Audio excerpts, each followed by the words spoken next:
Hi, everybody, and welcome to the Talking About the Big Stuff podcast. I am Michael Cole, Hi, I'm Matthew Cravat. and we've got some exciting news this week.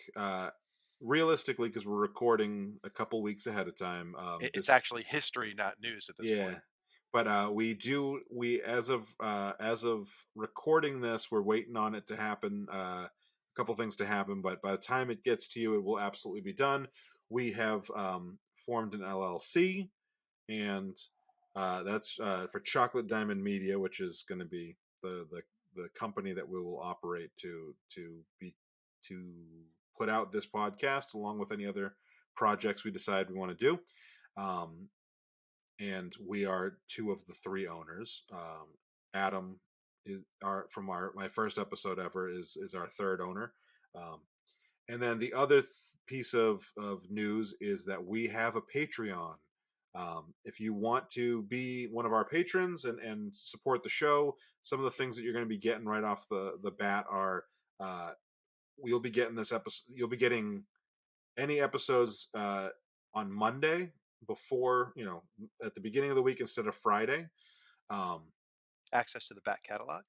Access to the back. Well, I don't know that I'm going to take that off. I don't know that I want to take that away from non-payers.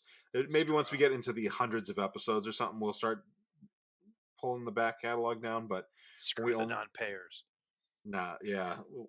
And then so if you want to be a patron at Patreon, go to patreon.com/, talking about the big stuff, and it's $3. I think it was $3 a month because I think because we're new, they're not letting us set up a per episode setup. I'm not sure exactly how that's working, but it's $3 per month. That gets you access on Mondays to the Friday show, and it also will get you access to uncensored stuff, like um, The the definition story. of churd. The definition of churd will not be censored on the Patreon version, and anything else that Matthew says, that all the funny stuff that I cut, that Sarah and Matthew accuse me of cutting, uh, at least some of that will end up. Anything that is just getting cut so that I don't get fired from my day job. They have to not pay if not they the want to fire not you. the stuff that's gonna like potentially haunt me for the rest of my life. That stuff will still be that'll be on like Emotionally scarring stuff is still there. well, maybe we'll make like a higher tier paid, for that stuff that could linger. So anyway, we will also potentially be making shirts. I'm working on some imagery for that. Uh, Basically, and I know that like asking for money is probably not something you all want to hear. The only we're just trying to get it so that we're paying for the Hosting fees. hosting fees. It's the service that we do that gives us these two screens. Is it's doubling the cost that the hosting fees have. So we're just trying to not pay out of pocket if possible, and trying to build something here. All right. So what is tonight's episode gonna be about? I believe it is about Mythicism. mythicism. Not mysticism, but mythicism. Right. And you Now know what I you really need to know? I need to know what the definition of it is for you today before I talk about a completely different topic, okay? in case it's used in more than one way. Yeah. As far as I'm aware, mythicism is the belief that Jesus may not have even been a real person. Is that how you're? Okay, that's the one. That's the one I'm familiar with. Okay. So I just find it interesting. It's something that I heard about. I want to say through cognitive dissonance, one of the atheist podcasts I listen to. As somebody who didn't grow up in, even like I've said before, my dad doesn't believe, but he didn't put any thought into, or he didn't put any stock into any of the like breaking down the thought process at all. Hmm. So I didn't grow up with even the idea that like I knew that people didn't believe in Jesus. I did not think for a second But you mean growing the, up the that divinity of people, Jesus? right, the divinity of Jesus, but Yeah. I didn't think for a second that people might doubt the existence of the man until probably 35 years old. I had never Mhm. heard of it, and I just find it interesting. I will say I'm not. I don't think that I'm specifically a mythicist. I'm open to that perspective, but I think that I could also see there being a guy. Yeah, so I think that's about where I am. So again, similarly, I grew up nominally Jewish, though a secular Jew. So I didn't give Jesus a second thought. I mean, it wasn't an issue we thought about. Like, who cares? It did nothing to do with me. Or as some Jews say, he's one of our best guys. He was famous. He made it. The Christians like him even. Um, but I would be a mythicist and say that there's no reason for Jesus to exist because, from my point of view, like the one book we have that talks about him doing magic and flying around and shit. So, like, I don't think Superman exists. I don't think, like, take away the super stuff and he probably exists. Is not the way I think of Superman. So why should I think of it as Jesus? The one reason I don't fall into that camp is because the overwhelming majority of historians say that there was someone, may not have been named Jesus, probably wasn't. I think that was a name that was translated and given later, whatever. But there would, the overwhelming majority of historians say there was someone who most of these stories are based on. And to me, if the historians who are supposed to be experts say that's their consensus, who am I to buck their consensus, regardless of what my personal thought would be or not be? Like, I'm not going to go get a PhD in history of that time to figure it out for myself. So I got to trust the consensus of the historians. Yeah, that makes sense. And I would say I fall basically into that same category. Um, I one thing that has come up that, and maybe I'm wrong on this. Maybe Probably are. yeah. So do you, so the mythicists, do you think that from what you know about mythicism and the people who believe that it is all mythology, are they the same camp that believes Jesus was an amalgamation of, the story was an amalgamation of several or dozens of different preachers at the time, or I, rabbis or whatever they would? yeah, think I think that's one of I think I can't be definitive on that, but I think that's probably there's probably a camp of mythicists who believe that some of these things are probably real stories that happened, Yeah, and they so let's all throw this together. And I would think, and I'm not speaking for mythicists in general, but my impression is some think, well, it's all hooey. They just made up stories that kind of sounded good, or they were just stories going around, like they weren't necessarily any of them may have had no truth to any of them. It's yeah, just there. I mean, we know there were itinerant preachers, rabbis wandering around preaching. yeah, So to say that that part is true, fine, that's easy enough. But yeah, to say that, but and I don't know how many of them believe that particular events happened and they ascribed it to Jesus versus how many people think they just said, let's pretend there was one, it was Jesus. I don't know how that breakdown is. yeah, I do have upstairs, I think, Jacob brought it to college with him, but I think he returned it to me when he moved out of the dorm and moved into an apartment. We have a very large tome.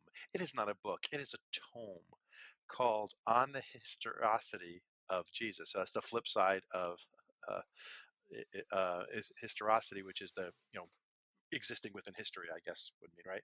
And it's written by Professor Richard Carrier, who I met a couple of years ago. He was a speaker for my atheist group, and he came down and he when he had released that book, and it is a scholarly tome. It is reference to hell, to articles and stuff, and the subtitle, we can pause the video. I can run up and see if I have the book and verify it. But the subtitle, I believe, is something along the lines of why there is reason to doubt the existence of Jesus. So he did not make a hard claim that Jesus did not exist or that nobody existed.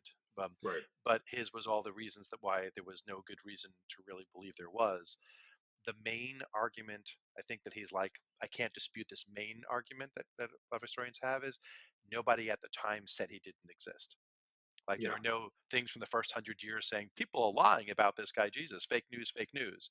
And so there is a decent argument of people were worshiping, either even if they weren't worshiping him directly in the beginning, they were following his cult, his leader, his um, break from Judaism to a new direction, and nobody was saying that the guy running it didn't exist. So that's probably the best evidence that he did. There's not very much evidence that he existed that's not contradictory or written 100 years later. But the fact that nobody at the time wrote, "People be crazy talking about this Jesus guy," is the good evidence. Okay, Um, that but he's makes but he's someone who debates biblical historians all the time of why it's possible. Like I said, I don't yeah, believe that Richard ever said it must, like it isn't. I'm right and you're all wrong. But I think his though I think he gets a lot of flack, an attitude that people think he's arrogant for saying it. But I think what yeah. he says is this reason to doubt. I think that's a reasonable way of looking at it.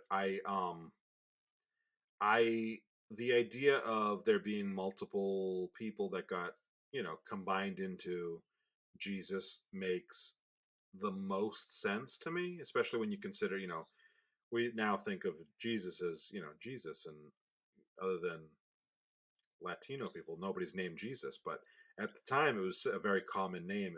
It was more close to Yeshua, which is Right. Joshua, and it Right. was a very common name. And the idea that there might be some like young, new preacher or rabbi that's teaching radical new stuff, that isn't that far off. And we look at the history. A lot of times, what's the term? Parallel, not parallel thinking, Parallel evolution. parallel thinking. I think it's parallel. Yeah. Like the photograph was invented Right. in Yeah. 1938 in like four different places in the world because people were like, okay, there's these things that are open Right. to us. It was the We're next all going step to in come to technology. No matter yeah. who invented it, it was the next step.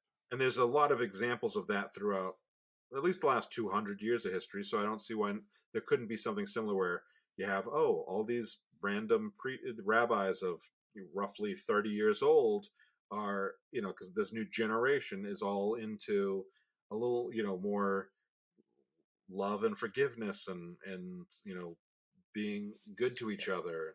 I mean, but if you also, I mean, when you, I'm not a New Testament expert, but from excerpts that I see and things, there's a lot of contradictions. Like this times when Jesus Yeah, is not so lovey-dovey. I mean, and he tells his followers they have to leave their family, and if they love their family, they can't love him. yeah, So it's so, which and some of the contradictory things like that make it seem more like a hey, maybe this is stories about a bunch of different people put together. Which doesn't yeah, mean one of them wasn't the main one. Like it could be 60% came from one guy, and that's your Jesus guy, and the yeah. other 40%, which is other stories that why not fold these in? I mean, I but the like basic one that I love the most is okay, you're ex-Christian. Where was Jesus from? Nazareth. I thought he was born in Bethlehem. Oh yeah, Yeah, but he's Jesus of Nazareth. So like you'd think they would get that point right, yeah, but also you would think that if it was fictionalized completely, they wouldn't have to consolidate that. They would just get it right. Like it yeah. works on both sides. It's like True. it's weird that there's two different stories. Like he said he was born here. Like why would you make him born if it was fiction somewhere other than he's where he's from? But Right. if it were consolidating multiple stories, that makes a lot of sense. Like there was a cool story about this someone who was born in Bethlehem was supposed to be the next king, and there's this preacher 30 years later from Nazareth. Well, they were the same guy. The parents were on vacation that week. So, because Yeah. the story of they were going there for a census, that doesn't hold up to history. Like there was no census being done where that was the requirement. That doesn't work based on any other piece of history, from what I understand. So it's kind of a good. Well, they're probably based on someone. Or the story it must have been based on two stories. Otherwise, why would you have that disconnect? Yeah. I like Patton Oswald's take on this. Have you heard his take? I've heard his take on Sky Cake. No, no, no. This is he talks about how he thinks that and I don't think when he says it, I don't know that he's even taking away from that the idea that there might have been a real Jesus who was a Messiah. I think he's just saying like not all of it adds up. Like it could have been there is a real Messiah, and then they added these other things. He's like it's like when they started combining superheroes. When they during the 30s when they were all the comic books were buying each other out, and they'd get rid of a superhero, but they'd keep some powers and they'd give it to somebody else. And he's like, let's give Jesus the Sandwich Joe powers. And Can I just before everybody sends the three of you are listening sends email? There weren't any superheroes in the 30s. I mean, Superman was like the very end of the 30s. That consolidation was happening in the late 40s, early 50s. I understand, yes. So, but yeah, you got a good point. You got Yeah, a, and but he was talking about how Sandwich Joe, and he goes, we doubled the fish, and it was a nice time, and and like and they said, and that's kind of boring on its own, but if we give it to the guy who also walks on water and raises the dead, then that power is kind of cool. Yeah. But by itself, it's just like you're Yeah, Sandwich I mean, Joe. and I think that superpowerism is clear from again what I understand. I'm not a biblical expert. I have a friend who is. We could have invited him on. I have a friend who graduated with a degree in biblical history, but then getting that degree made him agnostic. Uh, he was super religious until he spent 4 years studying the Bible, and Bring him on for a follow-up episode yeah, sometime. we could do that anytime. He works with me, not for me, but with When me. you should, when you saw the mythicism thing text today, you could have been like, "Hey, get him on Could the have, horn." yeah. I want more guests. I want us to have guests because I think that it will help us just kind of flesh out so that when it's not just two white guys from the same. It'll be three white guys if we bring Andrew Oh, okay. on. He's from Nebraska. He's whiter than both of us put together. Yeah, but he's Midwestern white, Yeah, and we're he's both got no Northeastern white. he's got no Italian, no Jew, none of that stuff in him. He's glow in the dark. So compared to him, we're probably close to black. Exactly. Yet another thing that might be saved for Patreon. um, yeah, but I was going to say uh, when we have things like in the old in the different books of the New Testament where some talk about him rising from the dead and some don't. Some talk about it appearing to people, after he died, and some don't. And it's from a historian point of view, they say, oh well, yeah, we knew this was written 30 years later, so they wrote what they had. They said let's add to it, and the different books were written to different people. Some were written for Gentiles, some were written for Jews to get them to convert to the new version, which was becoming Christianity. So they had different stuff in it to appeal to different people. So whether it was completely fictionalized or some other story that was pulled in, there was definitely the merging superhero powers kind of thing where like let's build them up to make this audience like it, because the hard sell for Jews then and now is the definition of the Messiah is ushers in the messianic age, and we ain't living in it. Therefore, like they had to go with well, he'll be back. Okay, he didn't do the number one thing he had to do, so he'll come back and do that later.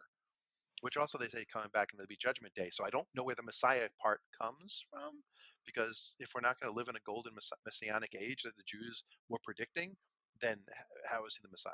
And Yeah. that's going to be my novel if I ever sit down and write it. So don't steal that. Okay. My novel is the Messiah. Becomes like a political person who just becomes president and just through all secular things makes the world a better messianic world, but just through all secular things. Yes, and And he's Chocolate born on Diamond Media Passover. will be publishing that book. And he's born on Passover, which is the holiday we are waiting for the Messiah to come. Nice. Um, I do want to just say when you said the thing about the books are supposed to be written to different people, and I like to think of the ones that are written for the Jews to try to get them to update that it was similar to like a software update request, and Mm-hmm. it's like, hey, it fixes these bugs. Here are the new features. And Jews are just like, no, I don't want to upgrade. I've seen how it drains the battery life. I know. Yeah, I mean, from those, I mean, we both work in marketing, right? And it's basically audience segmentation. You have the same product, but you're talking to a different audience. So your value proposition may be the same, but you're going to change what the reasons to believe is and what your support, is for to better suit the behavioral change for a different audience. Yeah. And there's marketing 101 for everybody out there in podcast land. Yep. So anyway, It wasn't even funny. You so anywayed me on a educational tidbit. It wasn't even comedy. Sarah's going to divorce you over that. You're breaking the rules Sarah is not going to divorce me. for saying so anyway when there wasn't a funny joke before. I think there's a social contract. Yeah. If she divorces me over that, she has to become your. She'll become your Molly second. needs a sister wife. He Is that what needs a you're sister saying? wife. Yeah, and then I can have like visitation rights. Uh, Yeah, I got to raise a little Nazi kid. That'll be great. he's not a Nazi kid, but what were we talking about at work? We were talking about at work the other day, and one of my this new coworker who's very cool, but she also like does not know how to read me fully. I don't think. And she was walking by, and I said, "Well, Logan's a little Republican, so you know." And I forget what the topic was, but it was.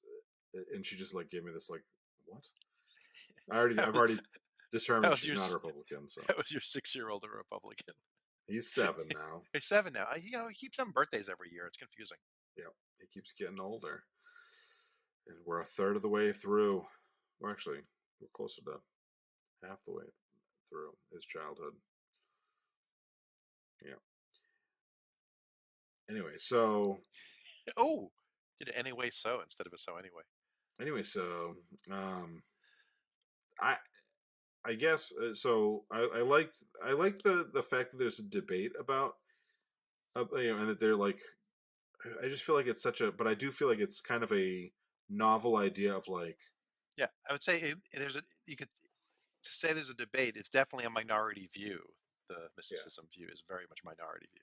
yeah. And do you think that the mythicism view?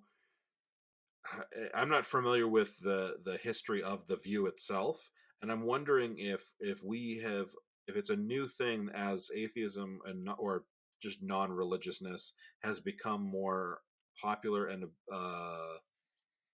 approachable. You know, because up until recently there was a lot of society where and that there still is some societies where atheism itself is criminal or there's it breaks the social contract or you know and so I wonder if this is I hate to quote Bill Maher or to misquote Bill Maher, but I think Bill Maher said at one point that atheism is somewhat of a uh, it's a privilege, like because we've to be an atheist in this day and age is to some degree a privilege because if you're living in a certain region or socioeconomic situation, you don't have the Uh, option to have the thought of it.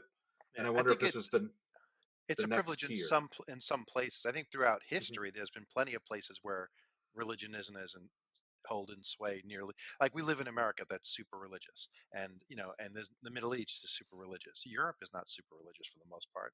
You know, you get like my friends in France. They wouldn't most of them I don't think would classify themselves as atheists. Like they celebrate holidays, but they're not nearly as it's not part of their life the way it is in America. Yeah, So like it's not a big deal to them. Like I was at dinner with a bunch of my coworkers, and someone offered me salmon, and I said, no man, I don't eat fish. And he was a French guy, and he goes, oh, is it because you are Jewish? And I laughed. I said, no, it's because I hate fish, you know. And then my boss was sitting next to me, my VP, and she said, oh, so Matthew, are you very religious? And then my actual boss, my director, whom you know, guffawed, like a laugh escaped her before she could stop it. And we've never talked religion because I know she goes to church regularly, and I'm like, oh, she knows more about me than I think she does apparently, because she yeah, laughed at the question.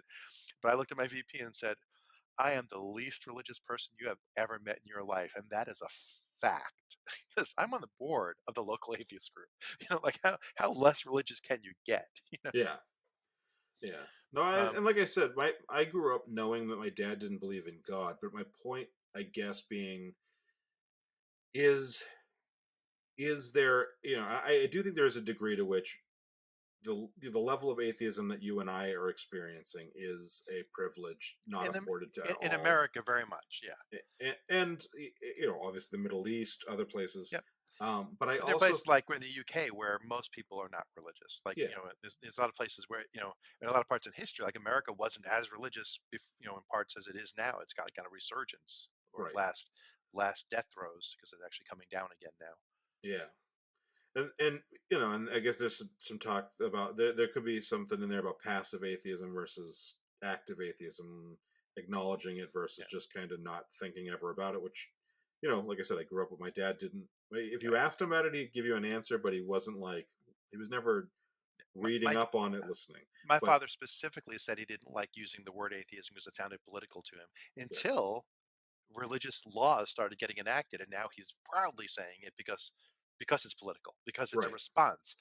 If you're not being oppressed by religion around you, then yeah, who the hell cares that you're atheist? You don't have to mention it. It doesn't affect anything. It right, only affects something when you're pushing back against encroachment. right, But to your yeah, point, I'm sure that through history, most historians who were studying Bible stuff were believers. So the automatic assumption would be for all of them that Jesus was real. So Yeah, that that's makes true. all the structure of history would be defined as he's a real character because that's what we everyone previously has believed. Yeah, And that percentage is probably slightly changing now that there are people who study it just academically, and don't believe in divinity portion. yeah, But that still doesn't mean they're going to jump to the side that Dr. Carrier is on and say, and I don't think he exists because, at the same time, right. because it's a, and again, even Dr. Carrier admits the tough argument is nobody at the time was saying he doesn't exist, and fake news, they could have yelled it if they wanted to, and Yeah, they were big on talking about pointing out fake messiahs and fake prophets. That was a big thing. So yeah, not saying they just made him up and he didn't even exist. Not even that he wasn't a real prophet, but nobody was saying he didn't exist. So of yeah. I course do nobody think was it's. saying he existed either. I do think. Yeah, it's true. I do think it's interesting that somehow profit and profit are always together. Like whenever you, well, not it goes one way, not the other, I guess. But like, if like if religion All always, prophets make a profit. yes, yeah. I guess I don't have much more on the mythicism. Yeah. I you know, So I will say, I think I know where you heard about it. I think you heard about it recently on Dear Old Dads when they were talking about fighting. And one in a recent episode, Tom said the last time that he almost got into a fight was at Mythicists of Milwaukee's conference, where somebody was getting aggressive with Thomas Smith, and yes, Tom almost stepped in. And in talking about Mythicists of Milwaukee, um, in one of the episodes, I think Eli quickly went, and they don't believe that Jesus was real. Like, and kind of did a little quick definition of it, yeah. in talking about No, I had heard of it before, and I don't. I think I forget why it came up today, and I listened to that episode when it came out 2-3 weeks ago. I know what you're talking about it. exactly. I don't think we need to say that douchebag's name on the. I don't No. want to give him any credit, although if we could tag him in our stuff to get hits. uh,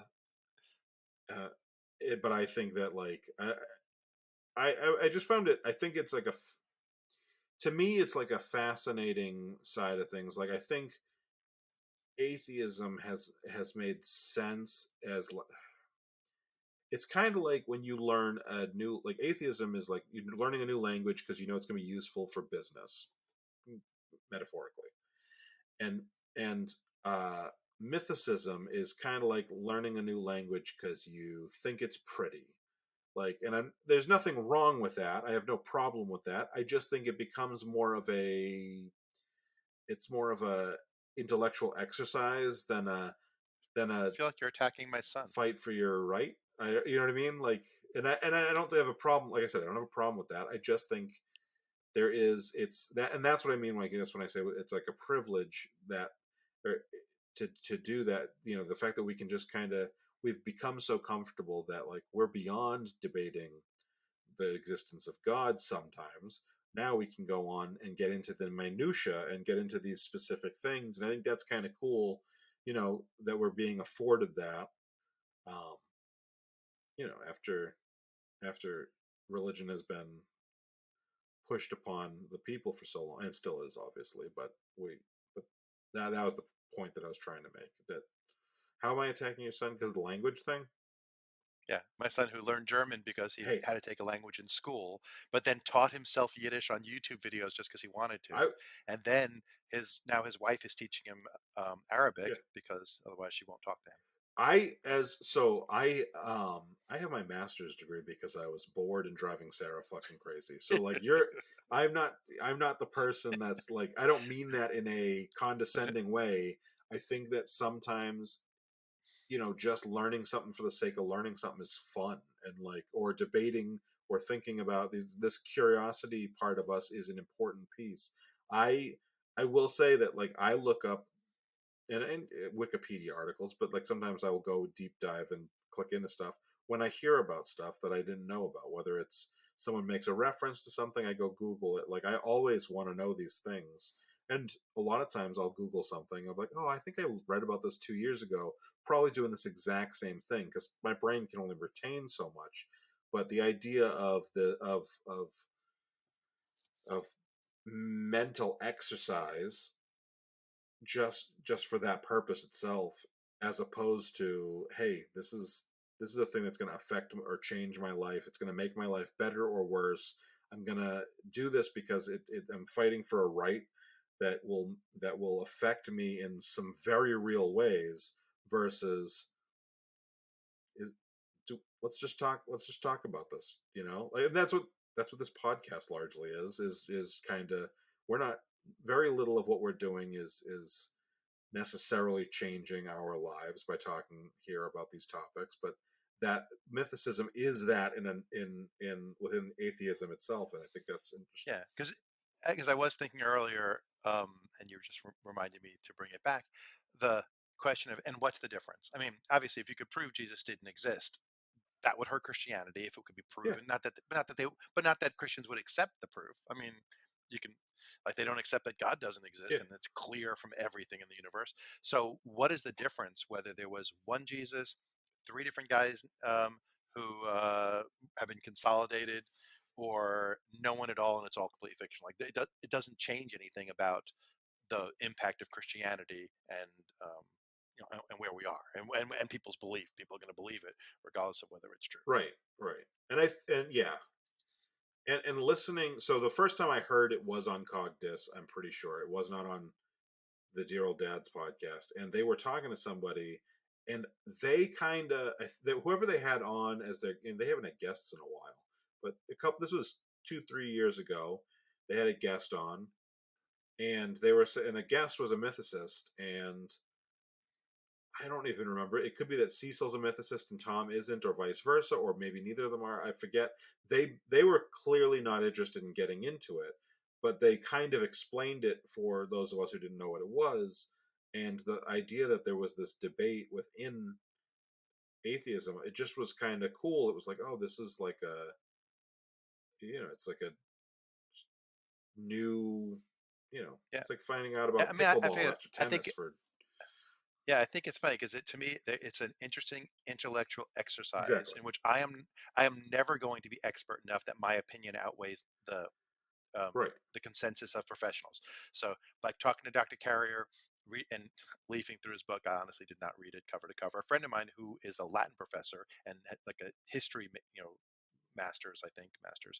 Um, he read it through cover to cover. It took him about a year to get through yeah, it because he was checking the references, looking into it, and he's an atheist, but he's not a mythicist. So he was looking at it as, okay, prove it to me, Dr. Carey, prove it to me, yeah, and looking through everything. And he came away at the end saying, it's really interesting. And most of his arguments he really defends pretty well. But his defense of his arguments is mostly someone else said this once. When you're referencing another paper, you're just saying someone else said the same thing. right, And but he was showing, a lack of consensus around some of the things that people take as consensus and stuff. So, but again, I'm not going to outweigh the experts. So yeah, it would be interesting. Like, but like I put myself in, if the majority of biblical historians came forward and said, you know what, we've been reevaluating the facts and we've been debating it, and our current position is that there probably was no one named, not even the name Jesus, but no individual that the Jesus story is majority based on. right, It is completely fabricated, or it is completely from scattered stories. There's no one who is the main focus in reality. It is not a legend. It is just a myth. Which I guess what mythicism is saying it's a myth, not a yeah, legend, because a legend is based on reality. I said I would be zero surprised. I'd say, oh, cool, that makes sense. Got it. yep, You know, but I'm not going to say, hey, when are they going to come around to that decision? yeah. Yeah, I mean, that makes a lot of sense. I think that when it comes to something that long ago, I could be convinced either way. I mean, I don't think at this point I don't see the evidence that I could be convinced of divinity, but I could be convinced that there was a specific guy, or I could be convinced that there was no specific guy.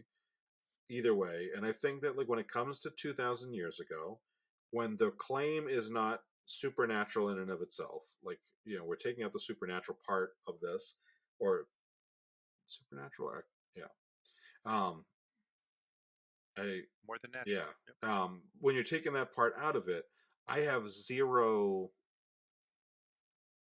You know, like, you could convince me of anything. Like, you could say, oh, yeah, the story was that she was 14.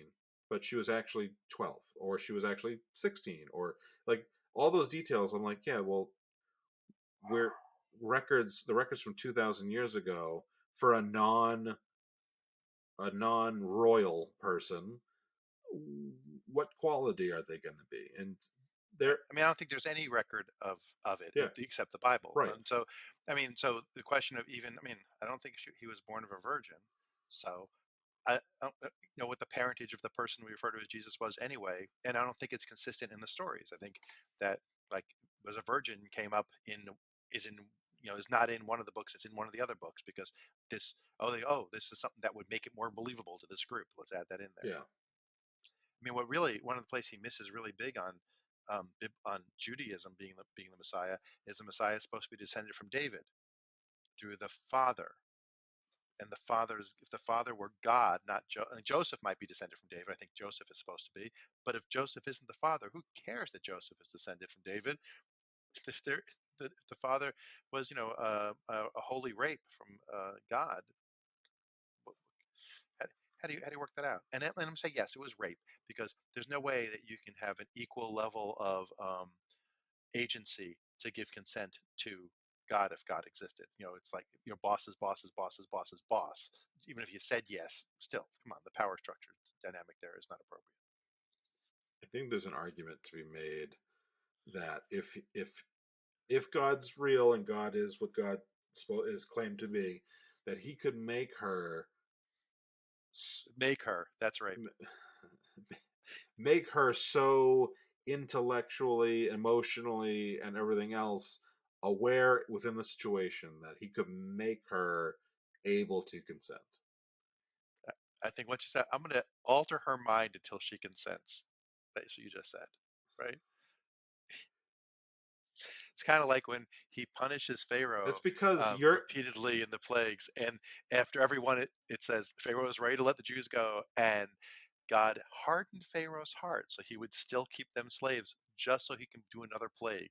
I'm like, oh, he's the good guy in that story. okay. I'm seeing right now that you're coming at this from somebody who was not brainwashed for 20 Indoctrinated. years, and I still have this little piece of me that's like, no, defend this thing, even though it makes no sense. And don't get me wrong, I think if you read the Old Testament, it seems clear to me from and I haven't read the whole Old Testament, but I've read enough and I've heard enough that God's the bad guy. Like, like, I get it. I like a villain centric story. I love Hannibal Lecter. But I think that it is clear. We all watch Dexter. Yeah, I just think it's clear that, like, oh, yeah, bring your son up here, and we're gonna kill him. And like, even though he doesn't make him go through with it, it's still fucked up. Like, oh my god, Yeah. so Well, fun, and fun story. We were I talking. was sacrificing Logan the other No, day. so we were talking about QR codes at work, and Saba was saying to my boss, technically my boss's boss, but she was my boss until recently. She was saying to her, "Oh, I love QR codes. Anytime I see them, I scan them to see what they are." And I said, "Oh, anytime I see a license plate or a billboard that has a biblical passage like reference on it, not like a quote, but like John John, 3:16. and that's exactly the one I said was John 3:16. I look it up and I said, and I've never found one that's been like really fucking weird, but I'm like, because it's a lot of times it's John 3:16, something kind of nice sounding, and then and so Subba's was raised Muslim, and so I said, and she goes, well, what's John 3:16? She wasn't familiar with it, and I said, it's something like, for he so loved the world that he gave his only begotten son, and then my boss finished it, and she knew the whole quote, and Subba, I just kicked your ass. yeah, Oh wait, that's Austin 3:16. I get them yeah, confused.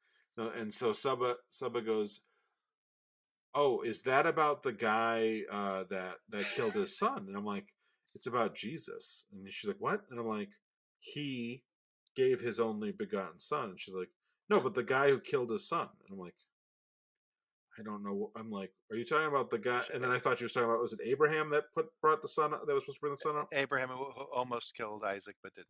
Yeah. So anyway, so she didn't think we were talking about Jesus. She thought we were talking about that story. And apparently, that story, she was, or maybe her and I were not connecting at all on the same thing. But she said no, he when he went to kill him, he had turned, instead of him dying, he turned into a lamb. Unless it's a different story that I'm not familiar with. So the Jewish version is after God sent an angel to say, "Stop, hold your hand, don't kill Yeah. him," and then God made a lamb appear, or Okay. came out from behind a rock. And so here's a sacrifice instead. So there was a lamb there in the Jewish version that you killed a lamb instead of killing Isaac. Okay. But Isaac didn't become a lamb. Okay. But I believe that so Abraham had two sons, Isaac and Ishmael, and the Jewish stories all descend through Isaac. That Isaac is the one who inherited Yeah. God's promises to Abraham, and the Jewish people are the sons of Isaac. And I believe that Islam says no, it went down Ishmael's line, and they're the children of Ishmael. Yeah. Like that's where the story splits. That we all believe in Abraham, but then we split on whether it was Isaac or Ishmael who kept God's word. You're right. That makes sense. So maybe her version of the story might be different because Ishmael had to become important, so something had to happen to Isaac that he wasn't important. Yeah. It was interesting. I just had never. She said it, and I was like, oh, the best part of the whole story when it was happening was my boss and I looking at her and like, do you mean Jesus? Have you never heard of Jesus before? Yeah, but Jesus is a prophet in Yeah. Islam. He wasn't God's son. He was just a Yeah, prophet no, and she knew who Jesus. who made a She prophet. knew who Jesus was. She was just and I get it from the like crappy version of the quote that I gave, but it was just Yeah. funny in the moment where. But also in her version, he's not God's son. Sure, yeah, God didn't give him up. Like that sacrifice didn't yeah, that's exist, true. so he was just a martyr. Yeah. Yeah, So I can see why she wouldn't get that quote. I'm sure that quote is not written that way in the Quran. yeah. So we've been recording for about 45 minutes. We do have like a couple minutes that we're going to cut for just for patrons. So, do you have anything Yep. you want to plug before I plug all of our other stuff? Um, no, I don't think I have anything that I want to plug. I mean, I got some stuff coming up this weekend, but it'll be, Long 3 overdue. weeks in the past by the time it happens. So nothing coming up right now. Sorry. If you send me the stuff though, I can put it into the show notes for this week's episode. So, That's fine. okay. It's Okay. So what I'd like to talk to everybody about again is, like I said at the beginning of the show, we got a Patreon set up now, patreon.com/, I think I said slash before, / talking about the big stuff. You can go on there and, like I said, get the show early. You'll be able to get some of the uncensored stuff. Um, Eventually, we will be putting. I'm sure we'll be doing more stuff that's specific for patrons. Um, we also have a YouTube channel. This video, if you're watching, but like if you're listening, you can go and see this on video. Highly exciting to watch Matthew and I sit here, but it is sometimes it's just a better format for people. And for those people who wanted to listen on YouTube, I didn't want it to just be our logo, which the first 30 episodes are, but starting with. right now that we have a platform that records video, why not use it? Exactly, yeah. So yeah, go check us out on YouTube. It's also talking about the big stuff. We've got real lucky because we're talking about the big stuff on everything. We didn't have to do like talking about the big stuff 9 or anything. So Yeah. I thought we were going to have to call it the world's greatest talking about the big stuff. yeah, yep, the world's best The podcast. world's best Yeah, talking about the big stuff. yeah. So we're talking about the big stuff on Patreon, YouTube, Instagram. We do some stuff on Instagram and YouTube. Truth Social. Parlor. I don't even know if the Parlor exists anymore. Truth Social. No, but you can check us out on Instagram and YouTube. We're putting up some like snippets. Anytime that there's an event that I want to talk about for a minute, for example, this past week, although it'll be by the time this episode airs, June will be over probably. But I put on a video, like a minute long video about Logan and white Skittles for June for Pride Month. Do you see the video? No, I'm just thinking, he's a little Nazi. He probably loves white Skittles. I think that actually might have been the story from before. Was I said something about the white Skittles and someone made that joke and I said, well, he's a Republican. He loves the white Skittles. No, I mean, potato. yeah, but he potato nice. Took me a second. Um, but yeah, I put out stuff on there that is. It's not that I don't want you to have it. You can go on Instagram and check it out for free. But it's just stuff that doesn't really fit into a podcast episode. So you go check it out on Instagram, and it's little snippets of things that are Screenshots of private messages that I sent him where I bare my soul. bare your soul. There was nothing in that. All right. You can't even say what it was because it's related to a podcast that's going to be after this one, probably. Well, it was about this episode. So yeah. But it was about the next episode. This record, but not this So episode. yeah. So everybody, we're recording a few episodes ahead of time. We've been recording two episodes every time we recorded for a couple weeks because I'm going to be away for a few weeks, and also now that we're going to be releasing on Mondays, it's important that we get a little bit ahead. And we so I texted Matthew this morning and said, "Hey, you good with 2 episodes tonight? What do you think about these two topics, mythicism and uh, the ability to change your mind?" And he said, "I love it." And then a second later, he said, "Never mind, I hate it." And those are it's just like the jokes on this show itself, where he's going to take the topic and make a silly joke out of it. And so I screenshotted and posted that so you could all see what I'm working with. All right. What? He called me what? That's my new pronoun. What? All right. Not who he's working with, not whom he's working with, but what he's What working I'm working with. Get it? Like, not who I'm. I wanted. It wasn't about you. It was about your sense of humor. That was the what. with. Mm-hmm. Uh-huh. Sure. Now you wonder where Logan gets it. I will say that in that video about Skittles, I did, and I felt like I should change it, but I'd already posted it by the time I realized it. I did say, I mentioned that I asked Logan if he knew what gay people were instead of what being gay meant, and I was like, probably not the best wording, but nobody's called it out, so I'll hang a lampshade on it right now. All right, so what? What the fuck does that You've mean? never heard the Hang a lampshade lampshade on. thing? No. Hanging a lampshade is when you do something problematic in a story, and then you try to make it okay by calling out that you did the problematic thing. It's called hanging a lampshade on it. So, like, if you didn't satisfy the Bechdel test, and then you were like, our lives don't even satisfy the Bechdel test, and you like throw some like shitty throwaway like thing that is supposed to make it okay that you did the crappy thing, but I'm in on it kind of thing. That's hanging a lampshade on it. I'm Hmm. surprised. It's rare that I Hmm. know something you don't know. Hmm. Fascinating. Yeah, we I will add that to my memory lexicon. banks. Actually, at my age, I'm not going to remember it. Thanks for telling me too late. Should have got me 5 years ago when I could remember shit. I don't. I had just met you 5 years ago. Yeah, why the hell didn't you tell me? Actually, yeah, I just met you like a month ago, 5 years ago. All right. Oh, yeah. So anyway, thank you all for listening. Please, if you are interested, go check out the Patreon. We really appreciate any and all help. Um, check out our YouTube, Instagram. You can email us at talkingaboutthebigstuff@gmail.com if you want to be a guest, if you want to talk about if you want to give us a topic to talk about, if you have questions, if you want anything else, let us know through that email address. And Matthew, Whether or not you believe in the big stuff, thanks for talking about it with us.